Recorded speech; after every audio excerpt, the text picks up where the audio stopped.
संविधान से संबंधित कुछ महत्वपूर्ण तथ्य हैं।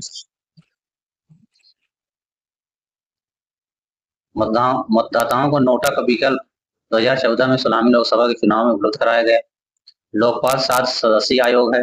सामाजिक न्याय पीठ का गठन 3 दिसंबर 2014 को किया गया। पहला राष्ट्रीय मतदाता दिवस 25 जनवरी 2011 को मनाया गया था। अखिल भारतीय किसान सभा का गठन 1936 में किया गया था। भारतीय वाणिज्य मंडल का गठन 1887 में किया गया था। नीति आयोग का गठन 1 जनवरी 2015 को किया गया। नीति विज्ञान अवधारणा के जनक हेराल्ड लॉसवेल को माना जाता है। हैदराबाद एक ऐसी रियासत थी जिसके प्रतिनिधि संविधान सभा में शामिल नहीं हुए थे। अंतरिम सरकार में मुस्लिम लीग 26 अक्टूबर 1946 में शामिल हुई थी। भारतीय संविधान भारतीयों की इच्छा अनुसार ही होगा, यह कथन महात्मा गांधी जी का है। संविधान सभा की प्रथम बैठक में कुल 207 सदस्य उपस्थित थे। भारतीय संविधान की अंतिम बैठक 24 जनवरी 1950 को हुई थी। भारतीय संविधान के निर्माण में कुल 2 वर्ष 11 माह 18 दिन लगा था। उद्देश्य प्रथा ऑस्ट्रेलिया के संविधान से लिया गया है। एम मुंशी ने उद्देशिका को राजनैतिक जनप्रति की संज्ञा प्रदान की है। सर आइवर जेनिक्स ने भारतीय संविधान को विश्व का सबसे बड़ा एवं विस्तृत संविधान कहा। संयुक्त राज्य अमेरिका का संविधान विश्व का प्रथम लिखित संविधान है। भीमराव अम्बेडकर ने कहा था कि संविधान को संख्यात्मक के तंग ढांचे में नहीं ढाला गया। जी ऑस्टिन ने भारतीय संविधान को सहकारी संघवाद कहा। भाषाई आधार पर गठित होने वाला भारत का प्रथम राज्य आंध्र प्रदेश है।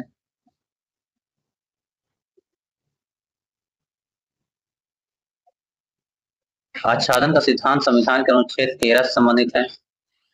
अनुच्छेद 15, 16, 19, 29 तथा 30 द्वारा प्रदत्त मूल अधिकार केवल नागरिकों को प्राप्त है।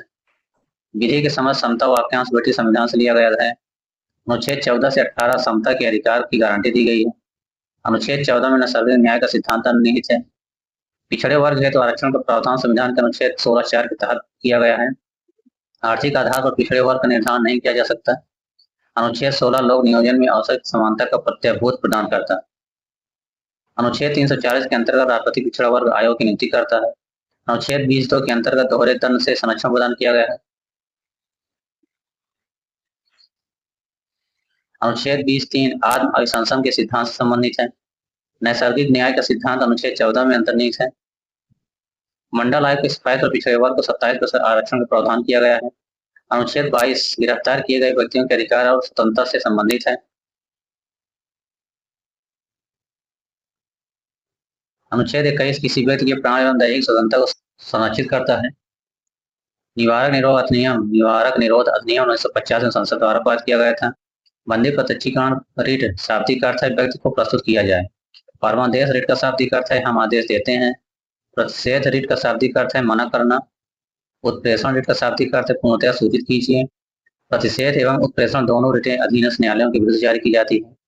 प्रतिषेध एवं उत्प्रेषण दोनों रिटें अधीनस्थ न्यायालयों के विरुद्ध जारी की जाती है। अधिकार पर इच्छा रिट का शाब्दिक अर्थ है आपका अधिकार क्या है। संविधान का भाग 5 संघ से संबंधित है। इसके तहत राष्ट्रपति, उपराष्ट्रपति, प्रधानमंत्री भारत के महान न्यायवादी आते हैं। भारतीय लोकतंत्र के 3 स्तंभ है कार्यपालिका, विधायिका एवं न्यायपालिका। राष्ट्रपति का शपथ का प्रारूप अनुच्छेद 60 में दिया गया है, अनुसूची 3 में नहीं। राष्ट्रपति के विरुद्ध महाभियोग संसद द्वारा चलाई जाने वाली एक न्यायिक प्रक्रिया है। अंतरराज्यीय परिषद का गठन राष्ट्रपति द्वारा किया जाता है। संसद का गठन राष्ट्रपति, लोकसभा तथा राज्यसभा तीनों से मिलकर होता है।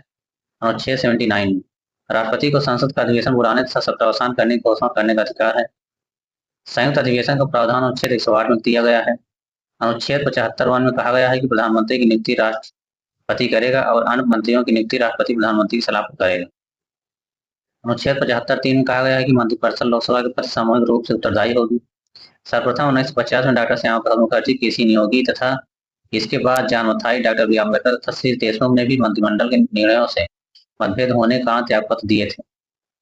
सर्वप्रथम 1979 में तत्कालीन राष्ट्रपति नीरज सुची रेड्डी ने चौधरी चरण सिंह को विवेकी शक्ति का प्रयोग करते हुए प्रधानमंत्री नियुक्त किया था। अनुच्छेद 75(2) के तहत कहा गया है कि मंत्रीगण राष्ट्रपति के प्रसाद पर्यंत अपना पद धारण करेंगे। राजीव गांधी सबसे कम उम्र में तथा मोरारजी देसाई सबसे अधिक उम्र में प्रधानमंत्री नियुक्त हुए थे। बीपी सिंह और एच डी देवगौड़ा ऐसे प्रधानमंत्री थे जो लोकसभा में विश्वास मत प्राप्त न कर पाने के कारण त्यागपत्र दिया था। देश की प्रथम महिला प्रधानमंत्री श्रीमती इंदिरा गांधी थी।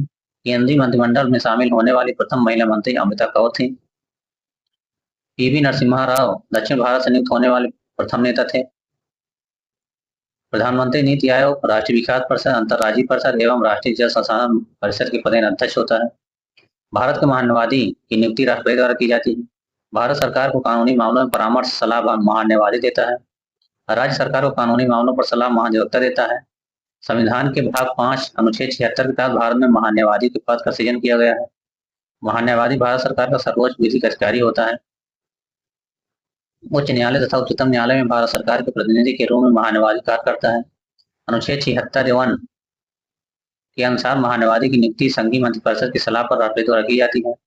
महान्यायवादी राष्ट्रपति के प्रसाद पर्यंत अपना पद धारण करता है।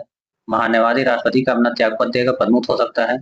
महान्यायवादी को राष्ट्रपति द्वारा निर्धारित परिश्रम दिया जाता है। राष्ट्रपति ऐसे व्यक्ति को महान्यायवादी नियुक्त करता है जो उच्चतम न्यायालय का न्यायाधीश बनने की योग्यता रखता है। अनुच्छेद 75(2) के अनुसार महान्यायवादी का यह कर्तव्य है कि वह राष्ट्रपति द्वारा निर्देशित विषयों पर भारत सरकार को विधिक सलाह दे।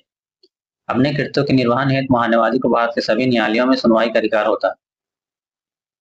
अनुच्छेद 88 के तहत महान्यायवादी को यह अधिकार प्रदान किया गया है कि वह संसद के दोनों सदनों को कार्रवाई में भाग ले सकता है तथा विचार व्यक्त कर सकता है, किंतु मतदान का अधिकार नहीं कर सकता क्योंकि वह संसद का सदस्य नहीं होता। महान्यायवादी को संसद की संयुक्त बैठक, संसद की किसी समिति के भी मताधिकार के बगैर बोलने और कार्रवाई में भाग लेने का अधिकार होता है। जब महान्यायवादी संसद की कार्रवाई में भाग लेता है तब उसे संसद सदस्यों के विशेषाधिकार तथा अनुमतियां प्राप्त की जाती है। महान्यायवादी को सहायता देने के लिए एक सॉलिसिटर जनरल तथा 2 अतिरिक्त सॉलिसिटर जनरल भी नियुक्त किए जाते हैं। महान्यायवादी को निजी प्रैक्टिस से रोका नहीं गया।